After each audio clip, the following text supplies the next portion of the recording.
Hello and welcome to Airing Pain, a programme brought to you by Pain Concern, a UK charity that provides information and support for those who live with pain. Pain Concern was awarded first prize in the 2009 NAP Awards in Chronic Pain, and with additional funding from the Big Lottery Fund's Awards for All programme and the Voluntary Action Community Chest, this has enabled us to make these programmes. I'm Paul Evans. What we've been doing over the last 10 years now is using experimentally induced pain in the lab, circulating very, very cold water in a water bath. They put their hands past the wrist level. There's a real concentration of nerves in our wrist area that make this the kind of nastiest bit that make it quite painful.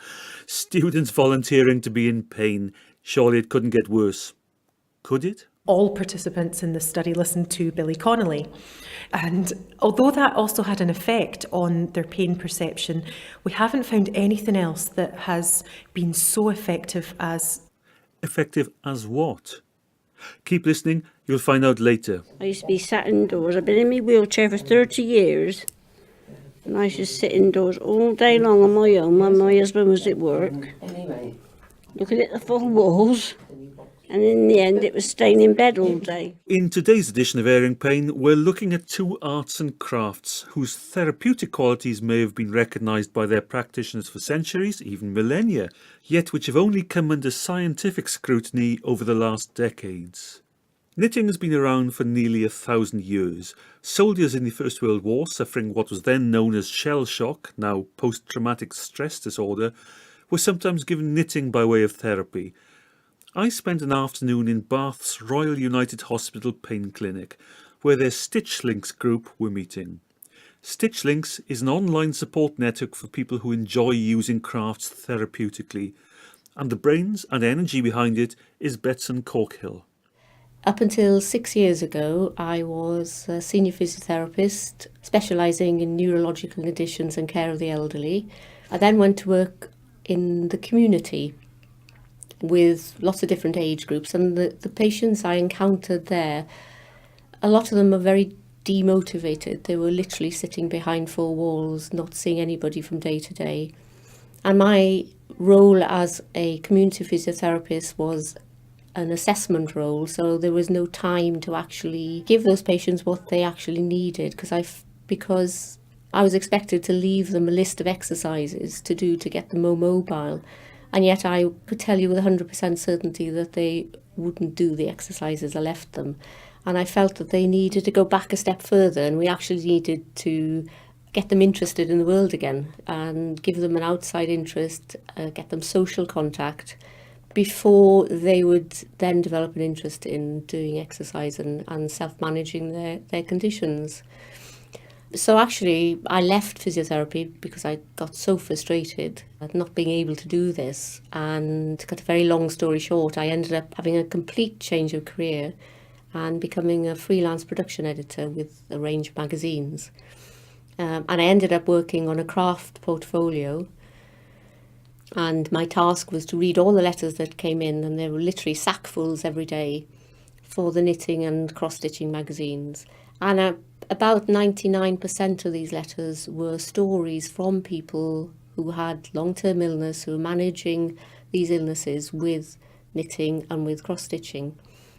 And immediately my medical head went back on, and I thought, this would be a very interesting way, a very easy way and cheap way of actually getting these people that I saw in their homes motivated again, because these stories were telling of how they became motivated, how they were looking forward to the next project, how they were looking forward to the next day, how they didn't have to take their pain medication when they knitted.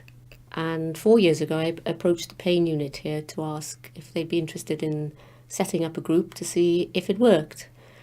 And that group's been very successful. I get referred individual patients for knitting therapy, and those patients who knit at home on their own are showing just as much improvement as the patients who come to the group. So although the group is very important for the social contact, the knitting itself is working in some way. I'm knitting a blanket for the seals. Weren't we told that? Don't you remember? The seals? Betsan said she wants some... Oh, yes. Thank She you, wanted Anne. jackets, It's yes. not jackets. I thought I you thought said it was blankets. Oh, it might have been blankets. I hope it is, anyway. Well, if it isn't, you'll have to stitch it up. And I crocheted. Oh, my word, she's gone fancy with it as I mean, well. it's a funny shape. It appears to be a model craft in that we think movement of the hands is very important in some way because the hands have a large representation in the brain. There's alternate coordinated movements of the hands, and the movements are rhythmic in nature, and knitters will fall into their own personal rhythm, and that induces a form of meditation, a meditative-like state. Meditation is being taught and recommended for patients with long-term health problems, but it's fantastically difficult to teach somebody who is in pain or is depressed how to meditate. And the clinicians will tell you that it's almost impossible in many cases to do this, and particularly with the elderly. What we've been doing is giving people a knitting kit and showing them how to knit, and it seems to be a natural side effect of knitting. Pleased to see that, wouldn't they? So, look, girls, to be hoped he's the not seals colourblind. won't mind, will they? Oh no, the seals won't mind, will they? It's not bad crochet either. Oh, thank you, Kim. go. Oh, What coming bigger from you, praise. that's very good. So, they're for the seals. Fluffy seal, a I'm wet presuming it's seal. that one I fluff, just- fluff, The fluffy animal. seal. It'd be big Yeah, enough the to go animals. round. Didn't know they needed blankets, but They want them in the seal think sanctuary. so. Going back to this meditative state, watching my wife knitting every single night and the clackety-clack of the needles, how can that be meditative? An enormous amount of concentration from my mind seems to go into it. What they describe is that their hands are occupied in an automatic movement, and they describe a feeling of their mind being totally freed up to sort out their thoughts, to think through problems.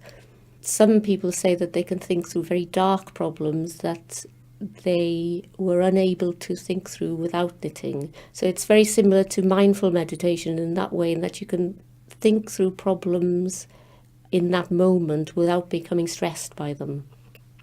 There are lots of other little things too, as all the psychological issues of suddenly becoming a master of a skill. And a lot of these patients will say, this is the first thing I've been successful at for years. This is the first constructive thing I've done for years. They find something that they are successful at, which can be done from their armchair, and that encourages them then to try other things. So it seems to be turning around this sort of juggernaut of backward thinking thought cycles and giving them something positive to focus on. It's almost certainly, I would say, too, stimulating the reward system in the brain. If you expend an effort to carry out a task, you're rewarded with a flush of chemicals, notably dopamine, which has pain-relieving properties and is a feel-good chemical. And our patients do things like knit for charity, they knit for the special care baby unit, so that in turn helps them to feel good about themselves, and it changes their perspective on life. All of a sudden, they are helping people in need. They are not the people in need anymore. They're helping others in more need than they are. I like knitting toys. They've got me knitting toys. So what are you knitting now? Oh, so now I'm going to be knitting this pig, or that's in double knit, but I like shrinking them down so that they're tiny. So it's going to be in 4-ply with smaller needles, and then they make little tiny things instead of great big things. And I crochet. There seems to be an animal theme about this group. Pass. Yes. It also seems to have an effect on post-traumatic stress disorder. We have had patients whose post-traumatic stress symptoms have improved dramatically. There is research done at Oxford University which has shown that performing a physiospatial movement can actually stop flashbacks from post-traumatic stress. So it actually, and that paper does actually suggest that activities like knitting and worry beads are looked at further. What do you mean by visuospatial movement? It's movement really in the 3D in front of you, really. So it's a bit difficult to describe without showing you. Show me later. Yes. You're listening to Airing Pain, presented this week by me, Paul Evans. And please bear in mind that whilst we believe the information and opinions on Airing Pain are accurate based on the best judgments available, you should always consult your health professionals on any matter relating to your health and well-being. He or she is the only person who knows you and your circumstances, and therefore the appropriate action to take on your behalf. Today I've joined the Stitchlinks group at Bath's Royal United Hospital. Mike Osbourne's a psychologist in the pain clinic. All our patients have to live with a very long-term and unpleasant condition which is not particularly well understood. It's fair enough to say it just really changes your life, and managing it is very difficult. And for some people you can end up very flat. What the Stitchlinks group can do is help people just start to get back into doing something. The pain's still there, the pain's always there, but to be able to do things despite the pain, to be able to sort of start to feel a little bit more active, and then to retrieve a little bit of pride, really, a little bit of dignity, which pain sort of sucks out of you when it tries its best to. One of the noticeable things walking into a group like that is there is no evidence of pain, hangdog expressions. No. Occasionally, people flinch and stuff, but I mean the public perhaps reputation of pain patients as being kind of quite weak people that are constantly in agony is nonsense, really. You can't tell from the outside what a pain patient feels inside, and they're very, very good on the whole of keeping it to themselves. And the reality is that despite their public reputation, they have an extremely high pain tolerance. They just have to live with a lot of pain in order to do that. You don't know what pain people are feeling. But is that one of the benefits of a group system as well, that they don't feel they have to hide anything? It's probably the dominant benefit, if we're honest. It's that they're in a setting, in a place where everybody understands, it's all unspoken. And they don't have to wear as heavy a mask as they would normally, because everybody understands. And if one of them gets up and lies on the floor because that's what they have to do, then nobody blinks an eye. I think being in the company of people that accept and understand is, for most pain patients, it's a blessed relief, really. They spend an awful lot of time worrying what other people think, and as a result can, even in a crowded room, feel quite isolated. And this gives them a chance to not be like that. And then once you get that opportunity, then you can sort of move on from there, start doing things, getting into things, feeling a bit like your old self. So just telling Kim she's a bit special. She's special. She drinks a lot. A bit That's why she's special, I said. She doesn't come sometimes because she's a little bit wobbly. Pauline.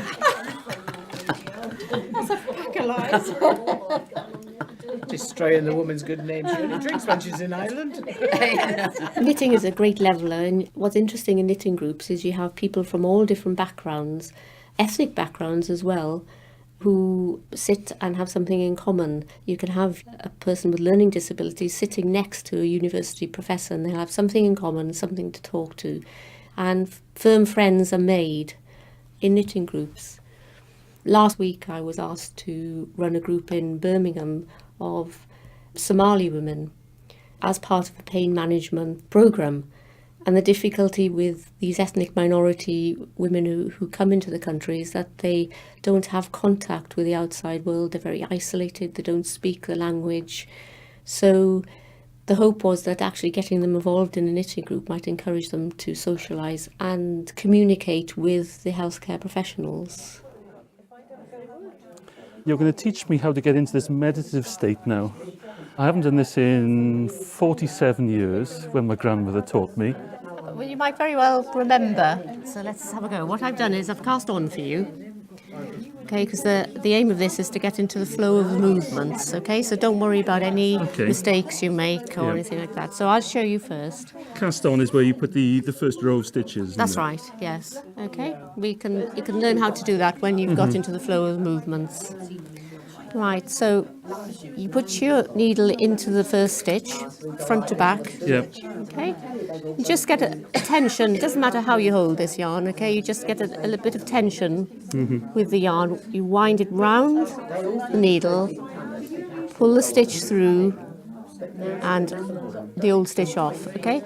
So what you're doing is making a new stitch on this right-hand needle, okay? So you say to yourself, round, pull a new stitch through, and off. So you've done 2 stitches for me, so I put my right hand, I catch it through that.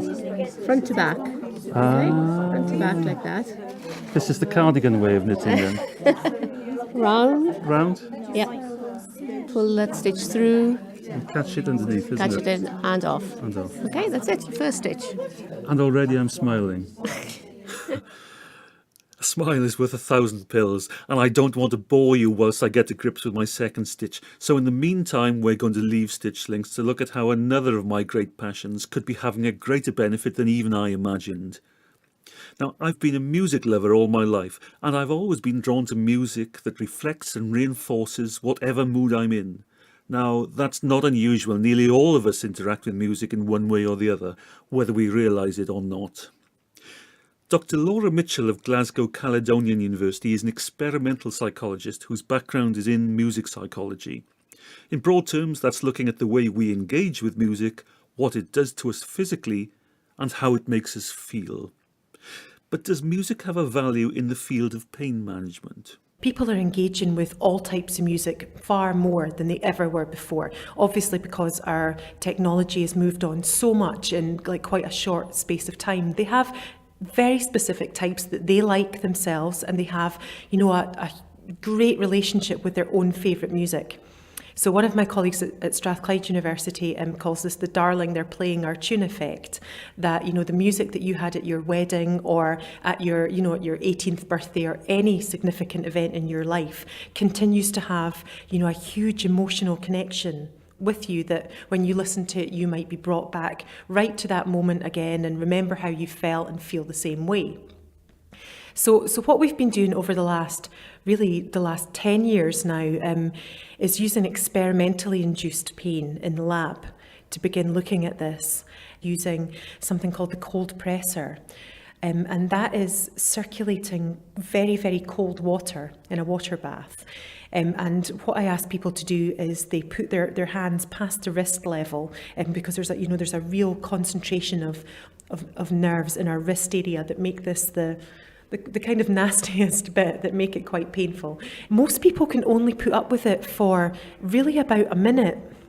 And what I do is I stop people after 5 minutes. I don't let them, go on for a long period of time doing this. That's long enough to see how they respond to it. And we've had healthy volunteers, people come in that don't suffer from pain conditions to undergo this.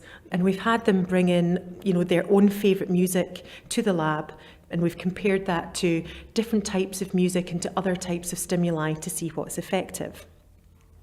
The research that had been done on this before had been quite, emphatic in saying that there will be a type of music that will be effective, that it's likely to be relaxing music, very pleasant classical music that would be effective. We found that people were actually bringing in many, many different types. They were bringing in dance music, to hardcore punk music, to styles that you would never ever expect that would have any sort of pain relieving qualities.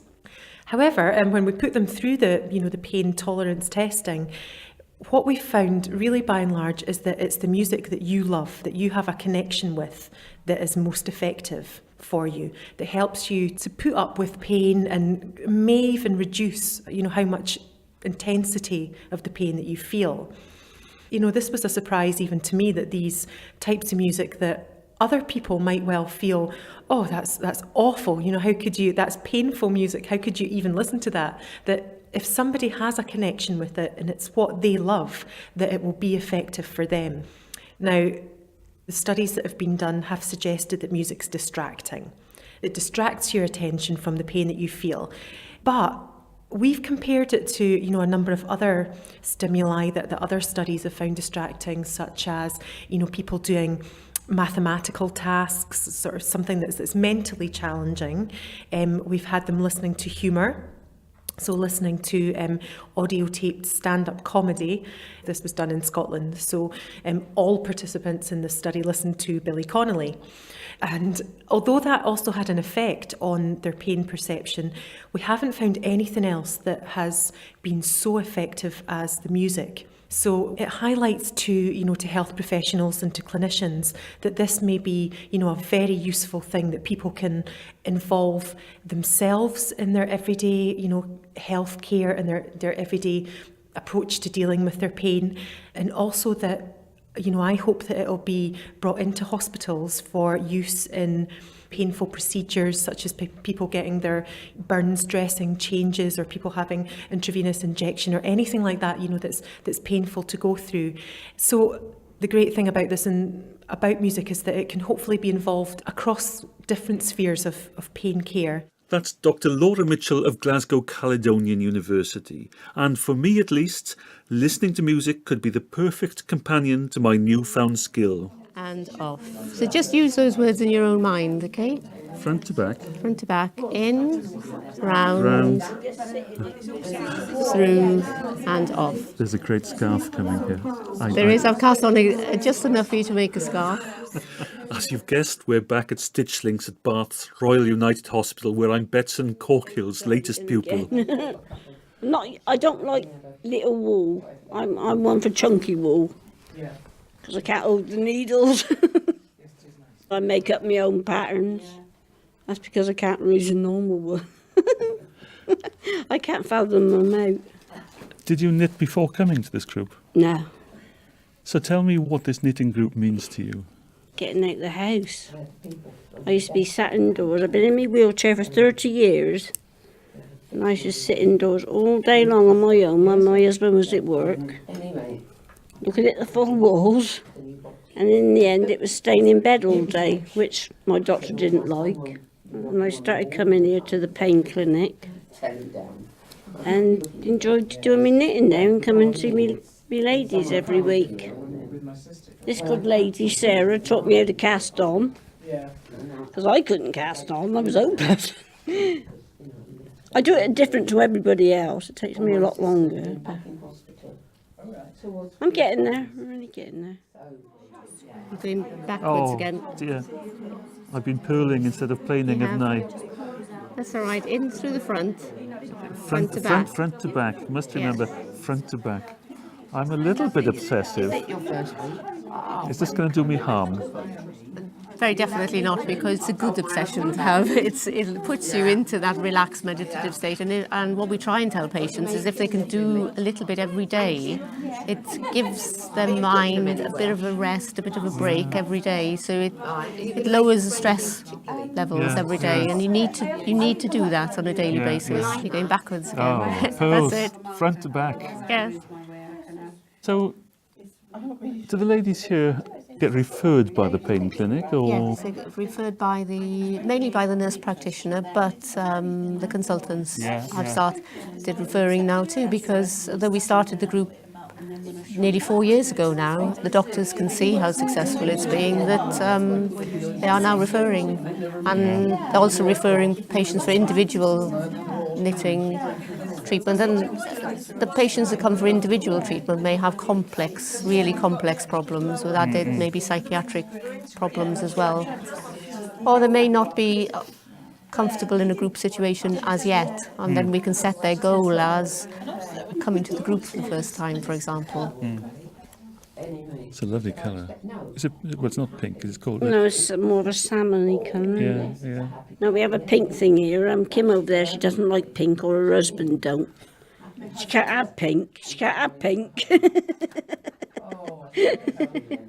She was crocheting me a cushion, because I'm having my first grandchild next March. And she asked me what little colour flowers I wanted put on it. And I said pink. So she had to do all these little pink flowers. So if you're having your first grandchild, you'll be knitting more. Yeah, hopefully, if it fits, that's it. I've got to design them so they're going to fit this new baby. So you use a wheelchair, you were housebound, Yep. and since learning to knit with Stitchlinks, it's completely freed you up. Yep.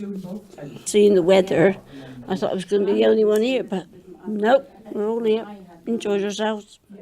Can anybody join Stitchlinks? Yes, we have members from all over the world, and actually that works quite well, because being online, anybody can join, it's free. There's all sorts of information on there on how to use knitting therapeutically. It's a link with the research projects that we're doing, so it's a link with information that's always accurate and always will be accurate, because something like this could be sensationalised very easily.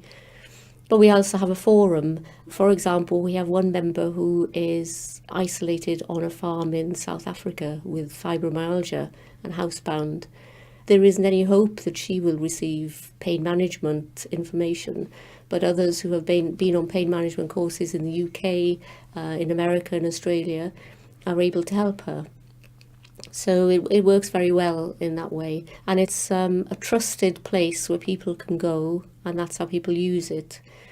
The other thing we've found is that if you provide a forum where people feel safe, people with low social confidence find it much easier to talk through a keyboard and using a mouse than they do face-to-face. And what we have found is that has improved people's social confidence, talking to like-minded people, and it's always very positive on the group. They then go and seek out a face-to-face group somewhere, so that sort of starts the process right from that very beginning of low social confidence to improve social confidence. What sort of people find knitting beneficial? What we found is those that actually will accept that knitting may be beneficial. I know that sounds a bit strange, but the biggest problem we've had is actually the word knitting and getting people over that word knitting. We've had people who have been previous knitters come into the group. We've people who've new to knitting, and we've even had people, mainly men, who actually think, oh, I'll never become a knitter. But actually, once I can reassure them that they never have to become a knitter, and all we want them to do is the process of knitting, then they're quite happy to do it, and they will knit on a regular basis and use knitting as a tool to manage their pain, a tool to enter a meditative-like state, to do things like manage panic attacks, to improve their sleep patterns. So anybody who's prepared to try it, really, it has the possibility of being therapeutic for them. What are you knitting there? Sarah. Go away, okay. Sarah Shy. Last night, actually, I got it out. And you, sir, you're not knitting? No, I don't knit. I'm only here to make the tea. I'm driver and tea boy. I suppose you can't put a monetary value on what they're getting out of it. You can say that the health benefits are quite profound and quite diffuse, and you could probably say with confidence that some of them won't come into hospital, whereas they might have before, or they'll do things that they might not have before. I wouldn't even begin to know how you would cost that. But, one overnight stay in hospital costs thousands, so there you go. The health benefits are phenomenal over the next 10, 20 years compared to what can happen if you really do get quite disabled by pain and you get secondary problems. I suppose it's got teeth. It's a serious thing that Betsan's trying to do, and it's relieving the burden of distress and despair. And again, that's something that's priceless, and helping people, improve their quality of life. So it's not a casual cosmetic affair. Nothing else seems to help as much. So it's earned its place. And like a lot of things, initially people were kind of maybe even quite derisory, but now, what else is as effective? I'd like to think that at some point, in the not too distant future, it's pain clinics and a lot of outpatient places are being asked, well, why haven't you got one? Because everybody else has, and because the people that come, they run it themselves. It cost a penny, really. It's priceless. Mike Osbourne, psychologist at the Royal United Hospital's Pain Clinic in Bath. And that's the end of today's edition of Airing Pain. If you or someone you know has benefited from listening to these programmes and would like them to continue, then please consider making a donation to secure Airing Pain's future. It's easy to donate. Just go to our website at painconcern.org.uk, where you'll find a Make Donation button at the bottom of the page. You can also download all the past editions from there, and if you'd like to put a question to our panel of experts or just make a comment about the programme, then please do so via our blog, message board, email, Facebook, Twitter, or even pen and paper, in which case you'll need the address, which is Pain Concern, 1 Civic Square, Tranent, EH33 1LH. Come on, you can't stop now. I need a blanket, please. I'm going to surprise my wife and finish off one of her jumpers. Oh, right, okay. Aiming high, yeah. Before we go, I just have to say that I'm still knitting and I'm really enjoying it. I'm finding it beneficial. I'm finding it relaxing. So please do go to the Stitchlinks website. It's Stitchlinks, that's one word, stitchlinks.com, where you'll find out more.